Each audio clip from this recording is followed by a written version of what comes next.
ಗ್ರಾಮದ ಯುವ ಮುಖಂಡರು ಸಾಲು ಮರದ ಸಿದ್ದಣ್ಣ ಖ್ಯಾತಿಯ ಪರಿಸರ ಪ್ರೇಮಿ ಸಂಘಟನೆಯ ಸರದಾರ ಬಿರುದು ಪಡೆದಂತಹ ಉದಯೋನ್ಮುಖ ಪ್ರತಿಭೆ ಸಿದ್ದಣ್ಣ ದುರ್ದುಂಡಿಯವರಿಗೆ ಶ್ರೀಮತಿ ಮಾಯವ್ವ ವಿಠಲ್ ಕಪರಟ್ಟಿ ಯುವರತ್ನ ಪ್ರಶಸ್ತಿ ಪ್ರದಾನವನ್ನ ನಡೆಯಿತು. ಇನ್ನು ಕೇಸರಗೊಪ್ಪ ಗ್ರಾಮದ ಮಾಯವ್ವ ವಿಠಲ್ ಕಪರಟ್ಟಿ ಆಂಗ್ಲ ಮಾಧ್ಯಮ ಶಾಲೆಯ 9ನೇ ವಾರ್ಷಿಕ ಸ್ನೇಹ ಸಮ್ಮೇಳನ ಹಾಗೂ ಕಪರಟ್ಟಿ ಫೆಸ್ಟಿವಲ್ 2026 ಇದರ ಕಾರ್ಯಕ್ರಮದಲ್ಲಿ ಯುವ ಸಂಘಟಕ ಸಿದ್ದಣ್ಣ ದುರ್ದುಂಡಿ ಅವರಿಗೆ ಮಾಯವ್ವ ಕಪರಟ್ಟಿ ಯುವರತ್ನ ಪ್ರಶಸ್ತಿಯನ್ನ ಹಂದಿಗುಂದದ ಪೂಜ್ಯ ಶ್ರೀಮಂತ ಸಿದ್ಧ ಶಿವಯೋಗಿಗಳು ಸಂಸ್ಥೆಯ ಅಧ್ಯಕ್ಷರಾದ ಜ್ಯೋತಿಪ್ಪ ಕಪರಟ್ಟಿ, ಬಾಗಲಕೋಟೆ ವಿಜಯಪುರದ ಕೆಎಂಎಫ್ ಮಾಜಿ ಅಧ್ಯಕ್ಷರಾದ ರಂಗನಗೌಡ ಪಾಟೀಲ್ ಹಾಗೂ ಸಿದ್ದಣ್ಣ ದುರ್ದುಂಡಿ ಅವರಿಗೆ ಯುವರತ್ನ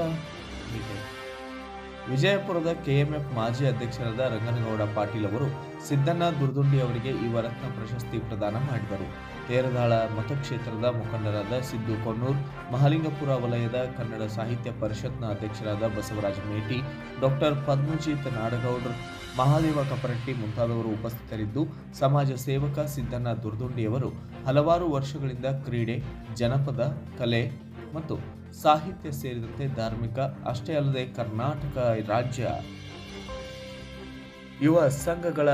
ಒಕ್ಕೂಟದ ಬೆಳಗಾವಿ ಜಿಲ್ಲಾಧ್ಯಕ್ಷರಾಗಿ ಜಿಲ್ಲೆಯಾದ್ಯಂತ ಪರಿಸರ ಜಾಗೃತಿ, ಸಾಂಸ್ಕೃತಿಕ ಯುವ ಸಂಘಟನೆ ವಿವಿಧ ಕ್ಷೇತ್ರದಲ್ಲಿ ನಿರಂತರವಾಗಿ ಜಿಲ್ಲೆ, ರಾಜ್ಯ ಮತ್ತು ರಾಷ್ಟ್ರ ಮಟ್ಟದಲ್ಲಿ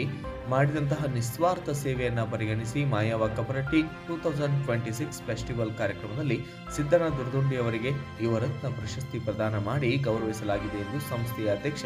ಜ್ಯೋತಿಪ್ಪ ಕಪರಟ್ಟಿ ಅಭಿನಂದನೆಯನ್ನ ಸಲ್ಲಿಸಿದ್ದಾರೆ.